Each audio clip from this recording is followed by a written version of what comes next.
Hello दोस्तों। आज की कहानी है बेटे का था अजीब सोच पर माँ बाप खुश थे। दोस्तों, अब हर सप्ताह सोमवार बुधवार शनिवार आपसे मिलेंगे एक नई कहानी के साथ सुबह 11:30 बजे। अविनाश घूम फिर कर शाम के 7 बजे अपने घर आया तो देखता है कि उसके घर में ढेरों लोग आए हैं। सब हॉल में बैठे हैं। वह सब उनके पिता सागर जी के दोस्त थे जो अपनी अपनी पत्नियों के साथ आए थे। पिता सागर जी के 8 दोस्त अपनी पत्नी के साथ घर आए थे। सब साथ बैठे थे और चाय नाश्ता कर रहे थे। सबके बीच में बातचीत हो रही थी।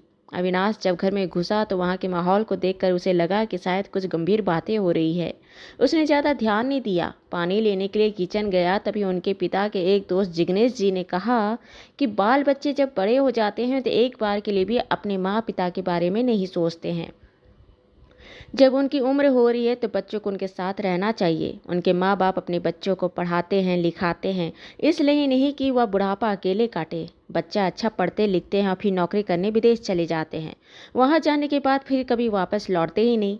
जब माँ बाप मर ही जाएं तो उसके बाद लौट के भी क्या करेंगे, और कई तो लौटते भी नहीं है।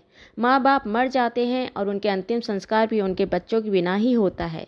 अनजान लोगों के साथ अनजान लोगों के कंधे पर सवार होकर अनजान लोगों की हाथों से मुखाग्नि लेकर वह इस दुनिया से चले जाते हैं। ना उनका नाम लेने वाला कोई होता है, ना उनके नाम का खोज करने वाला कोई होता है, ना उनके नाम का एक दिया जलाने वाला होता है, ना उनका तर्पण करने वाला होता है। बताओ, ऐसे माँ बाप का औलाद के होने से भी उनको क्या फायदा, जिन्हें औलाद के हाथ से तर्पण भी ना मिले। बेटा बेटी भूल कैसे जाते हैं अपने माँ बाप को, बिल्कुल घर में पुराने रखे सामान की तरह। उन्हें यह याद नहीं रहता कि उनके पीछे उनके माँ पिता अपने जीवन में कितने समझौता किए हैं, जिंदगी में कितने सेक्रीफाइस किए हैं। उन्होंने अपने लिए ना कुछ खरीद के अपने बच्चों के लिए खरीदा, कितनी रातें जाग के काटी है। उनकी पढ़ाई के लिए अपनी खुशी पहले छोड़ दी। उनकी पढ़ाई अच्छे स्कूल में हो तो मोटी मोटी फीस भरी है, कितना दर्द सहा है, कितना मुश्किल झेला है। लेकिन इन बच्चों को कुछ भी याद नहीं रहता। बस याद रहता है अपना कैरियर, अपना जिंदगी, अपनी खुशी। माँ बाप चाहे चूल्हे में जाए। अविनाश के पिता सागर जी के एक दोस्त शुभम जी का बेटा हाल में विदेश गया था। बेटा पढ़ाई लिखाई में बहुत अच्छा था, करियर में बहुत अच्छा था। जैसे ही उसे विदेश में एक मोटी पैकेज में नौकरी मिली, वह हाल के हाल विदेश में शिफ्ट हो गया।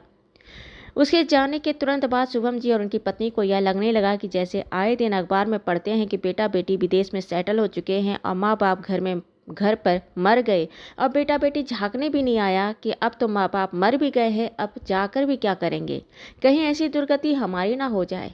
इसी बात पर उन सब के बीच में गंभीर चर्चा चल रही थी। अविनाश किचन में फ्रिज से पानी का बोतल निकाल कर गिलास में पानी डाल रहा था, चुपचाप कान लगाए उनकी बातें भी सुन रहा था। पानी पीने के बाद वह उनके सामने आकर खड़ा हो गया। अविनाश जी के पिता सागर जी ने जब अपने बेटे अविनाश को सामने में देखे तो बोले, कोई टेंशन की बात नहीं है बेटा, बस ऐसी ही बात चल रही है। शुभम अंकल के बेटे की नौकरी अमेरिका में लग गई, वह वहाँ चला गया है। शुभम अंकल को बस यही टेंशन हो रहा है कि वह कभी यहाँ आएगा कि नहीं आएगा, कहीं शुभम अंकल का बुढ़ापा अकेले में ना कट जाए, और वह अपने बेटे को कभी देख पाएंगे कि नहीं देख पाएंगे। जैसी बातें चल रही है, बस थोड़ा सा मन उनका उदास है। अविनाश ने बड़ी ही लापरवाही से बोला कि आज सभी का ना पूरे देश के सारे बुजुर्गों का दिमाग है ना, या बॉलीवुड के सिनेमा और गानों ने खराब कर दिया है। थोड़ी सी उम्र नहीं बढ़ती है कि माँ बाप गाना सुनने और सुनाने लगते हैं बच्चों को। तूने मेरा दूध पिया है तो बिल्कुल मेरे जैसा है। माँ के दूध का कर्ज, पिता के समझौते, पिता की मजबूरियाँ जैसे जुमले कहकर बच्चों को टॉर्चर करने लगते हैं। माँ बाप का कर्ज क्या होता है, क्या होता है यह कर्ज? पिता का मन, माँ का दूध क्या होता है? हाल में वहाँ पर सागर जी के जितने दोस्त लोग थे वह बड़ी शिकायत से अविनाश को देखने लगे। अविनाश को देखकर फिर उसके पिता सागर जी को देखने लगे। मन ही मन में सोचे कि इसका बुढ़ापा में काम तमाम है, इसका बुढ़ापा में इसका कुछ हो ही नहीं सकता। इसका बेटा अगर एक शहर में भी रहे, एक घर में भी रहे, तो भी सागर जी की दुर्गति है। उसे उसका बेटा से कोई फ़ायदा, कोई सेवा नहीं मिलने वाला, कोई ध्यान नहीं मिलने वाला। उसका बेटा उसको नहीं पूछने वाला। किसी के कुछ बोलने से पहले अविनाश बोला कि यह बहुत घमंड की बात होती है कि आप किसी को जीवन देते हो। यह बात का कोई भी कितना भी गर्व करे या उसकी तारीफ करे या उसका घमंड करे, वह भी कम पड़ जाए। माँ बाप अपने जीवन में अपने बच्चों को लाते हैं तो यह बहुत बड़ी बात है और उसका कोई तुलना नहीं कर सकता। खुद माँ बाप भी नहीं कर सकते कि मैं तुम्हें 9 महीना कोख में रखा है, खून से सींचा है। जैसे जैसे भारी शब्दों से आप एक बच्चे को जीता जागता धड़कता जीवन तिल के जितने से अपने पेट में बच्चे को पूरा विकसित होने तक पालना, उस गर्व को, उस महानता को इन छोटे छोटे शब्दों से कम नहीं कर सकते। अब कहानी के दूसरा पहलू देखते हैं। आपके घर में आपका बच्चा आकर आपको खुशी दिया है, आपके घर में आपका बच्चा आकर आपको माँ बाप बनने का गौरव दिया है, आपका वंश आगे बढ़ाया। क्या कल कोई बच्चा खड़ा होकर अपने माँ बाप को यह ताना दे कि मैं पैदा होकर तुम पे एहसान किया, मैं पैदा नहीं होता तो तुम माँ बाप नहीं बनते, मैं पैदा नहीं होता तो तुम्हें लोग, समाज, परिवार, रिश्तेदार ताना दे देकर मारते, तब माँ बाप को कैसा लगेगा? जब बच्चे ऐसी बातें नहीं बोलते तो माँ बाप भी ऐसी भारी भारी बातें बोलकर क्यों उसे टॉर्चर करते हैं? एक माँ पिता और बच्चे के बिना एक शब्द कहे एक तरह का समझौता है, या आपस में एक तरह से कहो तो डील है या बॉन्ड है। बच्चे की तबीयत खराब हुई तो माँ बाप रात भर जगते हैं, पूरी रात उनिंदी बेचैनी आंखों से रात काट देते हैं, बच्चे के उपचार करवाते हैं, उसके लिए दवाई खरीदते हैं, चाहे वह महंगी से महंगी क्यों ना हो, उनके लिए संघर्ष किया हो। पैसे अगर नहीं है तो पैसे जुटाने का संघर्ष किया हो, किसी से उधार लिया हो, लेकिन बच्चा को अकेला नहीं छोड़ा, मरने के लिए नहीं छोड़ा, उसका साथ दिया। उसकी हालत कैसी भी रही है उसे अपने पास रखा, बच्चे को भरपेट खाना खिलाया। उसे कुछ अलग खाने का शौक भी हुआ तो माँ बाप ने उसके लिए बनाना सीखा या उसे होटल ले गए। पैसा कम था तो बच्चे को खिलाया, खुद नहीं खाया, मुस्कुरा कर कहे नहीं बेटा मुझे खाने का मन नहीं है। अगर बच्चे को अच्छे कपड़े पहनने हैं, माँ पिता के कपड़े खुद के थोड़े फटे हों या पतले हों, पर बच्चे को खुशी से दिलाया। उन्हें खुद ठंड लग रही हो लेकिन बच्चे को ठंड ना लगे, उसके लिए दो दो मोटे मोटे स्वेटर दिलाई, अच्छे रजाई और कंबल दिए। बच्चे की पढ़ाई बाधित ना हो उसके लिए अलग अलग रूम, एसी, पंखा लगवाए। बड़े स्कूल में अपनी हैसियत से बाहर की फीस हो लेकिन उसमें फिर भी उन्होंने पढ़ाना जरूरी समझा कि बच्चे अच्छे स्कूल में पढ़ेगा, अच्छे टीचर के साथ पढ़ेगा, अच्छे घराने के बीच में रहेगा तो जीवन जीने का सलीका सीखेगा। माँ बाप अपने बच्चों के लिए इतना किए और यही चीज़ बच्चे के मन में भी होना चाहिए। बच्चे को भी करना है कि जब उसके माँ बूढ़े हों तो उसका बुढ़ापा में उनका ध्यान रखना है। उनके बुढ़ापे में उनकी तबीयत खराब हो तो कितनी भी महंगी दवाई हो उनके लिए वह दवाई का अरेंजमेंट करना है। अगर उन्हें प्यार की ज़रूरत हो तो उन्हें प्यार करना है, उन्हें दुलार करना है, साथ में रहना है। उन्हें अच्छा खाने की इच्छा हो तो उनके लिए लाना है। अगर माँ पिता की तबीयत ठीक नहीं है तो ज़रूरत पड़ने पर रात भर जागकर उनकी देखभाल और सेवा करना है। माँ बाप अपनी ज़िंदगी भर अपने बच्चों के लिए अगर अपनी खुशियाँ नहीं देखी तो बच्चों की यह जिम्मेदारी है कि वह अपने माँ बाप की वह खुशियों को पूरा कर पाए। उनके बुढ़ापा में उनके शरीर को गर्माहट देने के लिए गर्म कपड़े और उनके शरीर को शांति से और गहरी नींद को लेने के लिए अच्छे गद्दे की और पलंग की ज़रूरत है तो वह उन्हें देना है। माँ बाप अपने बच्चों के हाथ पकड़कर उन्हें चलना सिखाया है तो बच्चे को भी अपने पिता की उम्र होने पर उसके लड़खड़ाते कदम या उसके कांपते हाथ को थाम कर उनका हाथ पकड़ के उन्हें चलाना है। यही तो बात है, सिर्फ इतना ही तो करना है, या कर्ज नहीं है।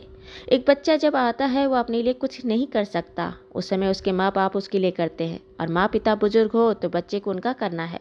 बस इतनी सी बात है। इसमें माँ का दर्द, पिता का कर्ज, समझौता, इतनी बकैती करने की क्या ज़रूरत है? हाँ, बहुत बहुत माँ बाप ऐसे भी होंगे जो अपने बच्चों को छोड़ देते हैं या उनका ध्यान नहीं रखते या अपने बच्चों की परवाह नहीं करते, अपने कैरियर के पीछे, अपनी मस्ती के पीछे, अपने उस समाज के पीछे, तो वहाँ पर वह माँ बाप गलत है। वैसे ही जो बच्चे अपने बूढ़े होते माँ बाप को उनकी उम्र होने पर छोड़ देते हैं, उनका खर्चा नहीं उठाते, उनका ध्यान नहीं रखते, उन्हें रहने का छत नहीं देते, उनके सेहत का ध्यान नहीं रखते, परिवार का सुख नहीं देते, तो वह बच्चे भी गलत है। जो करने वाले होते हैं वह माँ बाप अपने बच्चों को नहीं छोड़ते, और जो बच्चे करने वाले होते हैं वह अपने माँ बाप को भी नहीं छोड़ते। आप किसी भी घर में जाकर देख लो, जो बच्चे अपने माँ बाप को बहुत प्यार करते हैं और ध्यान रखते हैं वह गाना चलाकर नहीं सुनते, तूने मेरा दूध पिया है तो बिल्कुल मेरे जैसा है।